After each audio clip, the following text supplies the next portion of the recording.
Day 2. Lumby to Revelstoke. I remember watching a YouTube adventure channel many years ago that featured paragliding and hanggliding in Lumby. I could never remember the name of the YouTube adventure channel, or even the name of the company that offered this.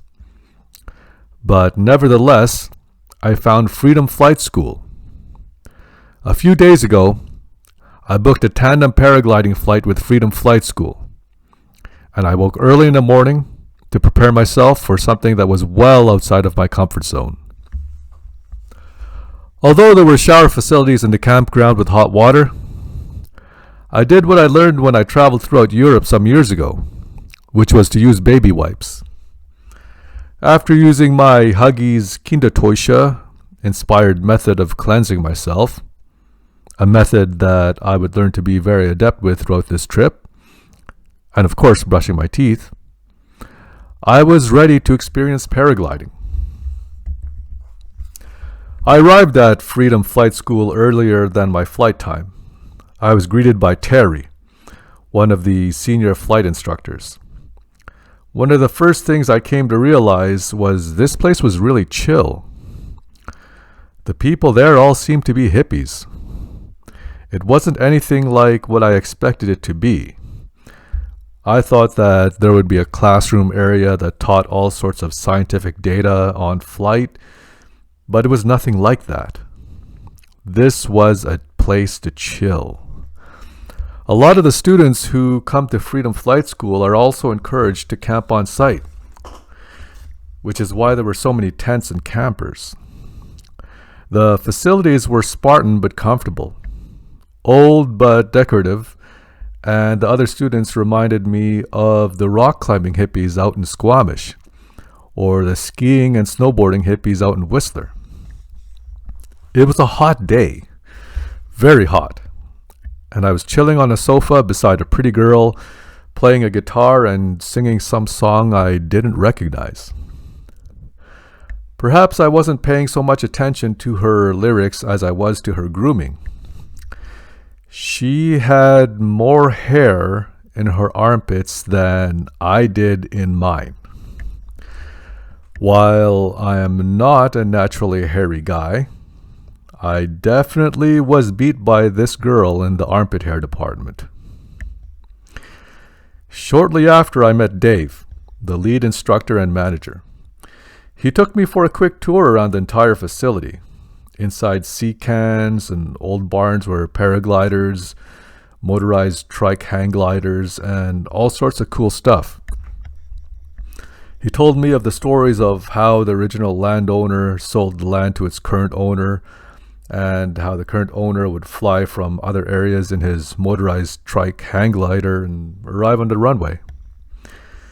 Dave also told me about the annual festivals in Lumby, and how the owner would play in a band performing at many of these festivals. Shortly after, we boarded up this beat-up old Chevy Suburban, packed with a number of other students on a 20-minute drive up the mountain through an old logging road. I haven't been on an old logging road in some time, so I've forgotten how rough of a ride it could be. I bounced around in the back of that Chevy Suburban like a kid at a bouncy castle. I tried to have conversations with the other students, but the rattling was just too loud. Finally, we arrived at the summit, overlooking the valley from which we departed from just moments before. What a view! What a spectacular view. Terry would be my pilot, and he gave me instructions on what to do. I was basically in for a ride.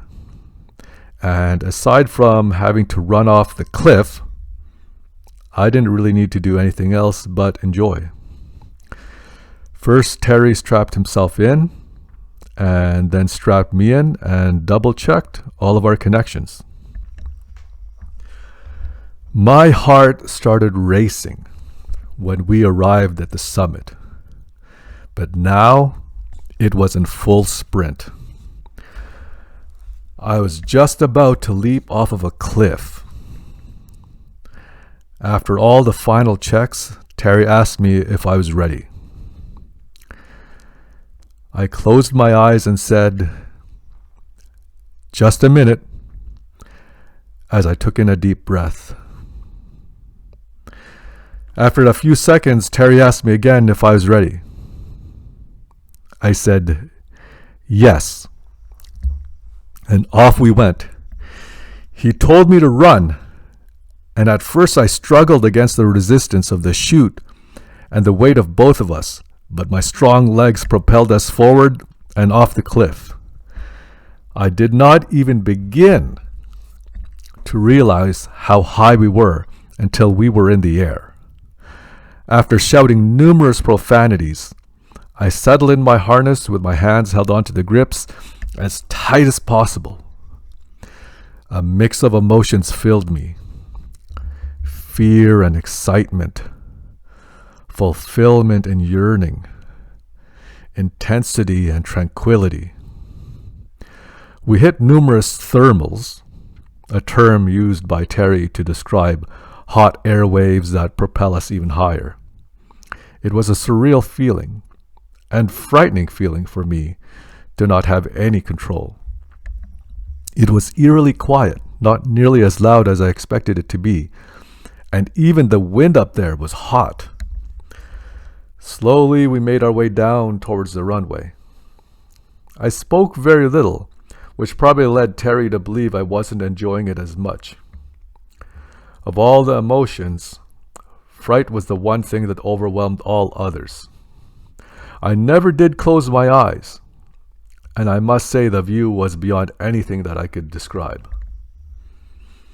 Unlike mechanized forms of flight, this was so natural and so raw. In all directions, being able to see as far as I could see, and even with the wildfire smoke in the distance, the view of the valley brought peace to me that I haven't felt in years.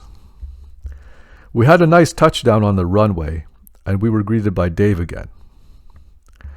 I helped Terry move the chute. I took a couple of pictures and bid the crew farewell for now. A smile of satisfaction was written all over my face. This was not just an experience for me to selfishly keep to myself. I would share this with others, and in the future, even bring others to experience this for themselves. While I knew that I would definitely return in the future, it was time for me to make my way to the next stop. I drove back towards Vernon, then north up Highway number 97A to Squamish, and then east on Trans-Canada Highway number 1 to Revelstoke.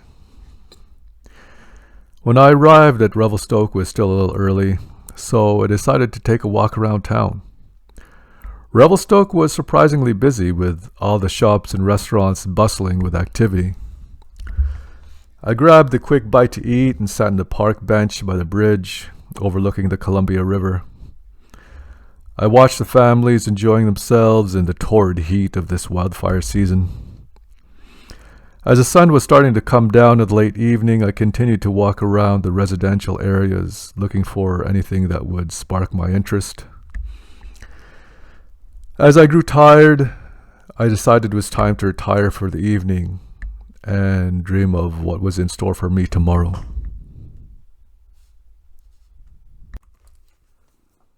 Subscribe to the Travel Experience channel. Tap the bell and join the conversation in the comment section below.